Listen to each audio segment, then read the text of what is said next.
the decisions that have had impact. Under a Harris administration, what would the major changes be, and what would stay the same? Well, I'm not Biden. Well, I mean, I'm obviously not Joe Biden. No shit. And so that would be. God, her answers are so bad, dude. They're so low IQ. Like, I think it's important to say, Jesus with Christ. 28 days to go, I'm not Donald Trump.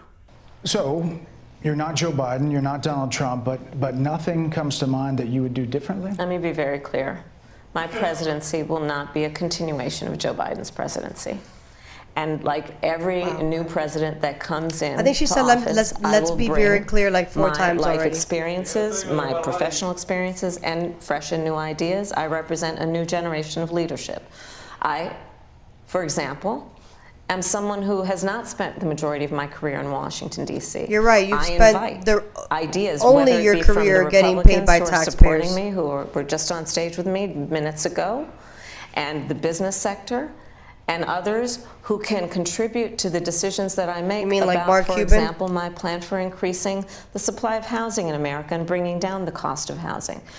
Addressing the issue of small businesses, which is about working with she knows nothing the private about, sector she's never owned a to bring small more business in her life. capital and access to capital to our small business leaders, including my plan for a $25,000 down payment assistance for first-time home buyers, which would only skyrocket real estate extending prices. the tax deduction from $5,000 to $50,000. We've heard a lot about those plans in recent days. Your campaign slogan is a new way forward, and it's time to turn the page. Oh, I love this part. You've been vice president for 3.5 years. So what are you turning the page from? Look at her face. Well, first of all, turning the page from the last decade in which we have been burdened with but what has the been kind of rhetoric coming from Donald Trump that has been designed and implemented to divide our country and have Americans literally point fingers at each other.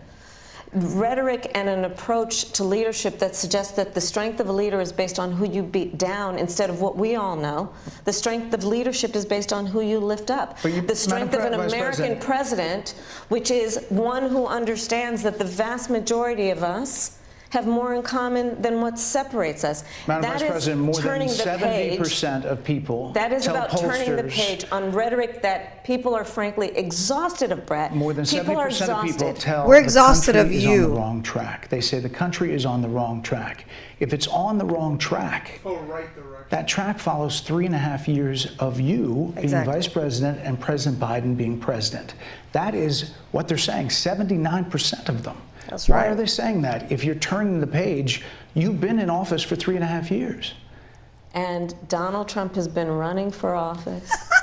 But you've been the person holding the office. Look, Madam he Vice caught her, bro. President. That's it. He caught You her. and I both know what I'm talking about. I actually don't. What are you talking about? What I'm talking about is that over the last decade, people have become. But listen, over the last decade, it is clear to me, and certainly the Republicans who are on stage with me, the former chief of staff to the president, Donald Trump, former defense secretaries, national security advisor, and his vice president. One, that he is unfit to serve, that he is unstable, that he is dangerous, and that people are exhausted with someone who professes to be a leader who spends full time demeaning and engaging in personal grievances and it being about him instead of the American people. People are tired of that. If that's the case, why is half the country supporting him? Why is he being...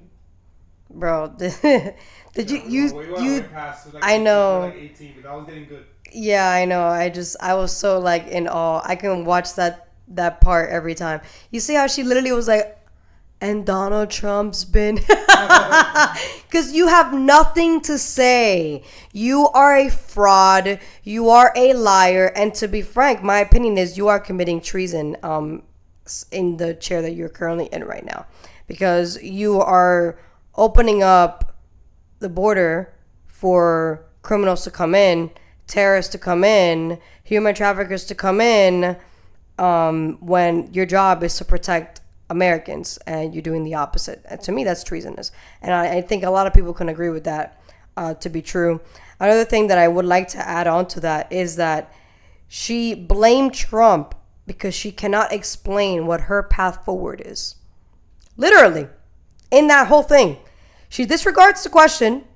He literally asked her, what's the new path forward if you've been next to Biden paving the path? And then she blames Trump because he can't come up with a new path forward.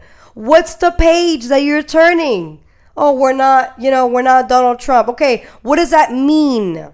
That means higher taxes. That means more censorship. That means probably harder laws when it comes to probably vaccinations. Who knows? But what I do know is what they did during this administration should tell you not to vote for Kamala Harris just because of the simple fact that our prices are higher, our security is low. That to me within itself is already enough to not vote for Kamala Harris.